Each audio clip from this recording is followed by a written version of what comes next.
ತೆಲಂಗಾಣದ ಬಿಆರ್ಎಸ್ ನೇತೃತ್ವದ ಸರ್ಕಾರದ ಭ್ರಷ್ಟಾಚಾರ ದುರಾಡಳಿತ ವಿರೋಧಿಸಿ ತೆಲಂಗಾಣ ರಾಜ್ಯದ ಜನ ಸ್ಪಷ್ಟ ಬಹುಮತದೊಂದಿಗೆ ತೆಲಂಗಾಣದಲ್ಲಿ ಕಾಂಗ್ರೆಸ್ ಪಕ್ಷಕ್ಕೆ ಅಧಿಕಾರ ನೀಡಿದ್ದಾರೆ ಎಂದು ಕಾಂಗ್ರೆಸ್ ಮುಖಂಡ ಸುಧಾಕರ ಕೊಳ್ಳೂರ ತಿಳಿಸಿದ್ದಾರೆ. ತೆಲಂಗಾಣ ರಾಜ್ಯದಲ್ಲಿ ಕಾಂಗ್ರೆಸ್ ಸರ್ಕಾರ ಅಧಿಕಾರಕ್ಕೆ ಬರಲು ದುಡಿದಂತಹ ಪಕ್ಷದ ಎಲ್ಲ ಕಾರ್ಯಕರ್ತರಿಗೆ ಹಾಗೂ ತೆಲಂಗಾಣ ರಾಜ್ಯದ ಮಹಾಜನತೆಗೆ ಕಾಂಗ್ರೆಸ್ ಮುಖಂಡ ಸುಧಾಕರ ಕೊಳ್ಳೂರ ಶುಭಾಶಯ ಕೋರಿದ್ದಾರೆ.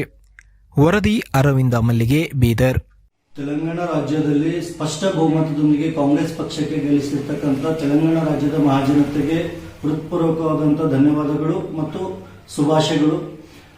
ತೆಲಂಗಾಣ ರಾಜ್ಯ ರಚನೆಗೊಂಡ ನಂತರ 10 ವರ್ಷಗಳ ಕಾಲಾವಧಿಗೆ 10 ವರ್ಷಗಳಿಂದ ಬಿಆರ್ಎಸ್ ಪಕ್ಷ ತೆಲಂಗಾಣ ರಾಜ್ಯದಲ್ಲಿ ಸರ್ಕಾರ ನಡೆಸ್ತಾ ಇತ್ತು.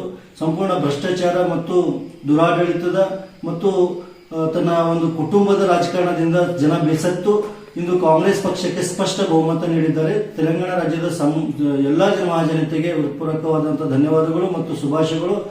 ತೆಲಂಗಾಣ ಪಿಸಿಸಿ ಅಧ್ಯಕ್ಷರಾದಂತಹ ರೇವಂತ್ ರೆಡ್ಡಿ ಅವರ ನೇತೃತ್ವದಲ್ಲಿ ಕಾಂಗ್ರೆಸ್ ಪಕ್ಷ ಒಗ್ಗಟ್ಟಿನಿಂದ ಶಕ್ತಿ ಪ್ರದರ್ಶಿಸಿ ತಾವು ಏನು ಗ್ಯಾರಂಟಿಗಳನ್ನು ನೀಡಿದ್ರು, ಜೊತೆಗೆ ತೆಲಂಗಾಣ ರಾಜ್ಯದ ದುರಾಡಳಿತವನ್ನು ಪದೇ ಪದೇ ವಿರೋಧಿಸುತ್ತಾ ರೇವಂತ್ ರೆಡ್ಡಿ ಅವರು ಅವರ ವಿರುದ್ಧ ಹೋರಾಟ ಮಾಡಿದ ಪ್ರತಿಫಲ ಇಂದು ತೆಲಂಗಾಣ ರಾಜ್ಯದಲ್ಲಿ ಕಾಂಗ್ರೆಸ್ ಪಕ್ಷ ರಚನೆಗೊಳ್ಳುತ್ತಾ ಇದೆ. ಜನರಿಗೆ ಏನು ಆಶ್ವಾಸನೆಗಳು ನೀಡಿದ್ರು ಅದೆಲ್ಲವನ್ನು ಈಡೇರಿಸಿ ಸದೃಢ ಸರ್ಕಾರವನ್ನ ಕಾಂಗ್ರೆಸ್ ಪಕ್ಷ ತೆಲಂಗಾಣ ರಾಜ್ಯದಲ್ಲಿ ನೀಡುತ್ತೆ ಎಂದು ಹೇಳುತ್ತಾ ತೆಲಂಗಾಣ ರಾಜ್ಯದ ಎಲ್ಲಾ ನಾಯಕರಿಗೆ ಮತ್ತು ಮಹಾಜನತೆಗೆ ಕಾಂಗ್ರೆಸ್ ಪಕ್ಷದ ಎಲ್ಲಾ ನಾಯಕರಿಗೆ ಶುಭಾಶಯ ಮತ್ತು ತೆಲಂಗಾಣ ರಾಜ್ಯದಲ್ಲಿ ಕಾಂಗ್ರೆಸ್ ಪಕ್ಷ ರಚನೆಗೊಳ್ಳಲು ಹಗಲಿರುಳು ದುಡಿದಿರ್ತಕ್ಕಂಥ ಎಲ್ಲಾ ಕಾಂಗ್ರೆಸ್ ಪಕ್ಷದ ಕಾರ್ಯಕರ್ತರಿಗೆ ಶುಭಾಶಯ ಕೋರುತ್ತಾ ತೆಲಂಗಾಣ ರಾಜ್ಯದಲ್ಲಿ ಮಹಾಜನತೆಗೆ ಇನ್ನೊಂದ್ಸಾರಿ ಶುಭಾಶಯ ಕೋರುತ್ತೇನೆ. ಕಾಂಗ್ರೆಸ್ ಪಕ್ಷ ಅಧಿಕಾರಕ್ಕೆ ಬಂದು ಸದೃಢ ಸರ್ಕಾರ ನೀಡುತ್ತೆ ಎನ್ನುವಂತಹ ಒಂದು ವಿಶ್ವಾಸ ವ್ಯಕ್ತಪಡಿಸುತ್ತೆ.